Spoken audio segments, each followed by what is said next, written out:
How's it going? Benny Chris 12 here. So I've been working on making a garden, and I figured it'd be good to set up a couple rain barrels. So I have this one hooked up to my gutter with a spigot on the end, and I wasn't quite done, but I ran out of daylight the other day, and then we had a huge rainstorm, and I ended up collecting 55 gallons in one night. So I was initially going to put this barrel on the other side of my house, but I'm actually going to connect it on the other side of this fence, make an overflow valve, and then put a valve on this one, so when it gets to the top, it will go out underneath my fence and then onto the other side where most of the drainage would usually go from that gutter anyway. So first thing I got to do is kind of set up a place for the barrel on the other side of the fence, and then somewhere right about here is where I'm gonna have that barrel sit.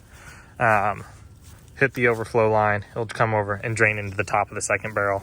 When that barrel fills up, it's gonna have another valve that outflows, go down. I'm gonna dig a little area under here and then dig up and have it kind of come out right about there. So I'll kind of just film the progress as we go.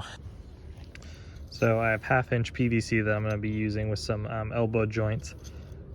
Inner diameter is that 1/2 inch, so outer diameter looks like just a little smaller than 7/8 inch. So if you're doing the same thing as me with these same measurements, you're gonna want some either PVC cement or definitely Teflon tape.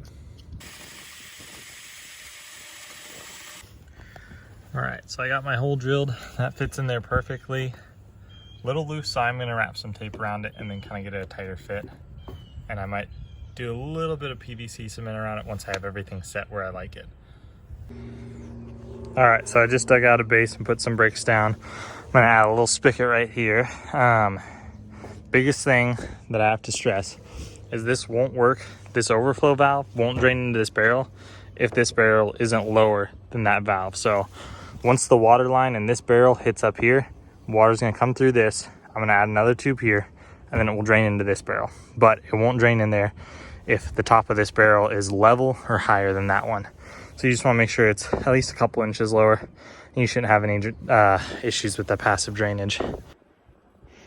And again, before I drill in here, I'm just checking my measurements. So spigot I bought is a 1-inch outer diameter for these threads. So we give it a pretty tight fit, especially with some of that tape down there too. All right, so I got my spigot on there now, and just because of the way the ground is, how it's not as high up as my other barrel, I went ahead and left this one sideways. That way I can screw my hose on there and then not have to worry about it really dragging against the ground as much. So just gave me a little bit more clearance to have it sideways. So I went ahead and drilled that out, so now that it fits well over the pipe. Okay, everything is cut now and set, and I feel like I'd be okay sealing those so that they hold a little bit better. I'll go ahead and seal all those. Again, you can use, on the last one I used Gorilla Glue. You can just use more of that tape to just give you a tighter fit if you want. If you don't want to permanently seal it, whatever you prefer. As of right now though, so this barrel fills up completely, it's going to drain into this barrel. Once this barrel fills up completely, there's nowhere for the water to go except for over there, out this little gap that's right there, and then all onto the ground here. So it's not what I want to have happen. So I'm gonna drill a hole here, have it come out a little bit, run that pipe down to the ground, actually underneath the ground. I'm gonna dig a little trench here, and it's gonna come up over here and then out into our alleyway where all the water from that gutter initially drains anyway. I went ahead and dug my trench.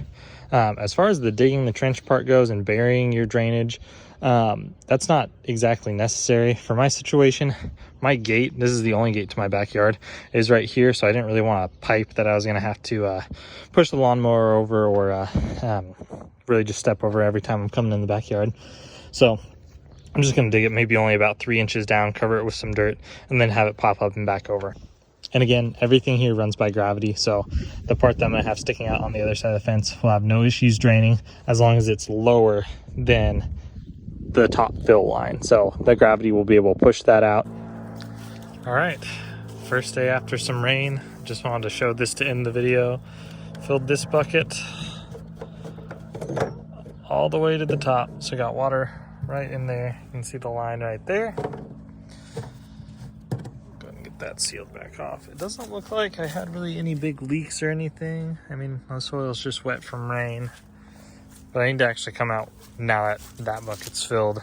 so I can watch it and just assess. But then you can see I have a nice fill line right there. Go ahead and just test this valve, because why not? You got water right there.